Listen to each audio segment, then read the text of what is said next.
নজর রাখবো পরবর্তী সংবাদে। কোটি টাকা ব্যয়ে বিশুদ্ধ পানীয় জলের ট্রিটমেন্ট প্ল্যান্ট নির্মাণ করা হচ্ছে, কিন্তু সেখানেই হচ্ছে নিম্নমানের কাজ। অভিযোগ অবশ্য এলাকাবাসীদের।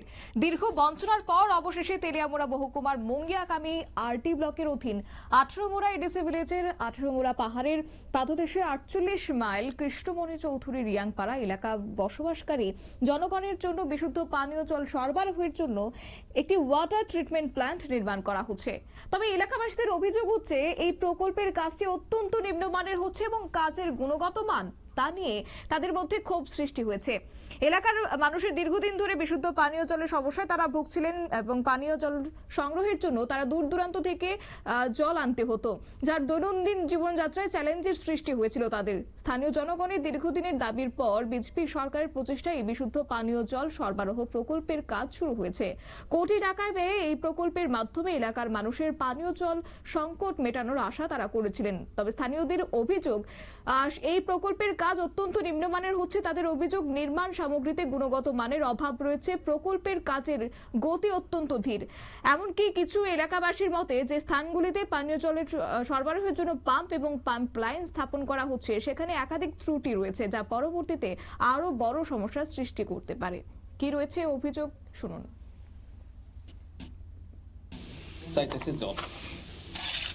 চাইতেছে এই পাইপ লাইন দিয়া জলটা 47 মাইল যাইতে আসলো, জল পাইনি 47 মাইল।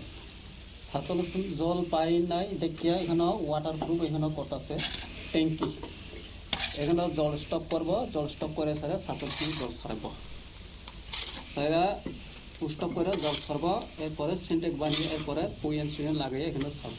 তবে এই কাজটা চলতেছে 2 নম্বর কাজ।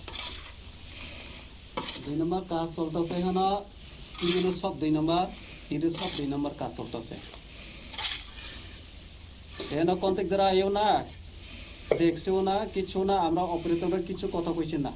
কোন ইঞ্জিনিয়ার আছিল উনি কাজ করতেছে? ইঞ্জিনিয়ার কাজ করতে সময় তো পরশুদিন সেদিন আছে 1-2 মাস পরে আয়া দেখে গেছে গা, তুমি দেখে স্যার, এরপর তো আসলাম না। এরপরে মিস্ত্রিরা আয়া কাজ করতেছে, অপারেটরের কিছু দায়িত্ব করেনি।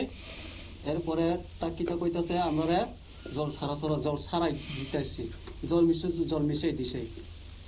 তবে গ্রামের লোক তো জল যাহাতে না পাই উন্নতি হোক, কাজে লাগুক, তবু 2 নম্বর কাজ চলতেছে। এখানে জল মিশালে কোনো লাভ হয়নি। কাজটা দেখো না, ইট তো কত 2 নম্বর কল মারতেছে, দেখো না ইট সব টুকরা, আপনি যেটা দেখতেছেন সব টুকরা ইট, সব 2 নম্বর ইট মাল। বালুর মিশ্রণ সিমেন্ট, বালু তো ছাকাইছে না, ছাকাইয়া মিশা দেখে না। কত টাকার কাজ হইব মনে হয়? কত টাকা এখনো অনুমান কত হইব এখন কইতে পারতাম না, কেমন কইতাম এখন ইঞ্জিনিয়ারও জানবা। আপনি তো বিজেপির একজন সমর্থক বা বিজেপির? আমি বিজেপি একটা সমস্যা আগে বুথ প্রেসিডেন্ট আসলো, এখন বুথ প্রেসিডেন্ট সাইরা এখন আমি অপারেটর করছি, এখন সাইরা দিছি আমি, সাইরা এখন অপারেটর কাজ করতেছে। আমি যখন মিনিস্টার আইতে সময় তারা অপেক্ষা করতে মিনিস্টার ওই তো বিকাশ দেবর্মা, তারা কাজ চলতেছে। এখন কাজ চলেছে, এখন কাজ ঠিকঠাক করছে কি না দেখো না দেখো, আমি তো কই পারতাম না, কেমন চলতেছে না চলতেছে আইনি দেখাইনি, তাই কইছেও না।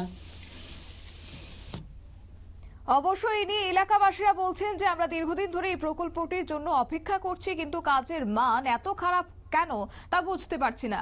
অবশ্য পানীয় জল সরবরাহের জন্য যে ট্রিটমেন্ট প্ল্যান্টের নির্মাণ করা হচ্ছে তা যদি সঠিকভাবে কাজ না করে তাহলে আমাদের জীবনের জন্য এটি কোনো সমাধান হতেই পারে না। অন্যদিকে এলাকার জনপ্রতিনিধি ও স্থানীয় নেতৃত্বের অভিযোগের প্রতি গুরুত্ব তারা দিয়েছেন। তেলিয়ামুড়া উপজেলা পরিষদের এক সদস্য এই বিষয়ে জানিয়েছেন, এলাকার জনগণের দীর্ঘদিনের সমস্যা সমাধান হিসেবে এই প্রকল্পটি একটি বড় পদক্ষেপ। তবে কাজের মান নিয়ে এলাকাবাসীদের যে অভিযোগ উঠেছে তা তারা গুরুত্ব সহকারে দেখবেন এবং সংশ্লিষ্ট কর্তৃপক্ষের সঙ্গে বিষয়টি নিয়ে আলোচনা করবেন বলে তারা আশ্বাস প্রদান করেছেন। তবে দেখা যাক আগামী দিনে এই বিষয়কে কেন্দ্র করে কোনো ধরনের পদক্ষেপ গ্রহণ করে কিনা। নিয়ে নিচ্ছি ছোট্ট একটি বিজ্ঞাপন বিরতির, সঙ্গে থাকুন।